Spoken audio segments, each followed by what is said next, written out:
First DTM weekend of the season in Hockenheim, the second test seemed to be a little bit under the weather. The difference is, it's just like trying to walk on ice, really.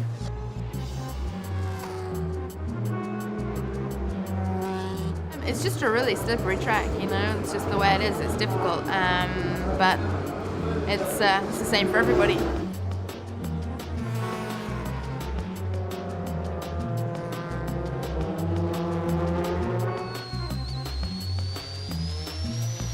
The problem was that it gets too much water on the track, and then the car does something called aquaplaning, and you can be going even in a straight line, and all of a sudden the car starts to slide, and you don't have a lot of control. So it's difficult out there, but all the cars managed to make it back in one piece, and that's a good sign.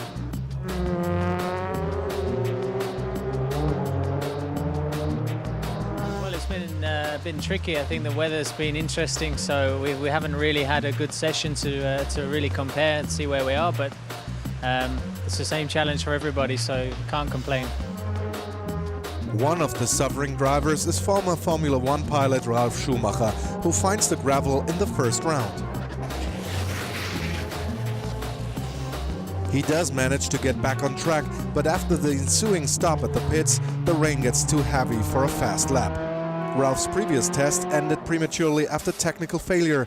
His first DTM season starts not too good. Generally, it wasn't too bad. We had some technical problems, so at the end we had to stop early, but I'm reasonably happy. I have to get used to the track with this car, which takes a while, I'm sure, because all the curb usage I wasn't used to, but we have a second practice and it should be okay. The slowest driver was Catherine Legg. She's also in her first DTM season and didn't know the circuit at all. We had a few issues that we had to get over, but I learned the track, which was a good thing, and we can move on to tomorrow now. We've had all the bad luck get out of the way. Youngster Maro Engel also got into trouble and ended up in the gravel. However, his goals are not touched by this. I would be really pleased if we could make it into the top 10.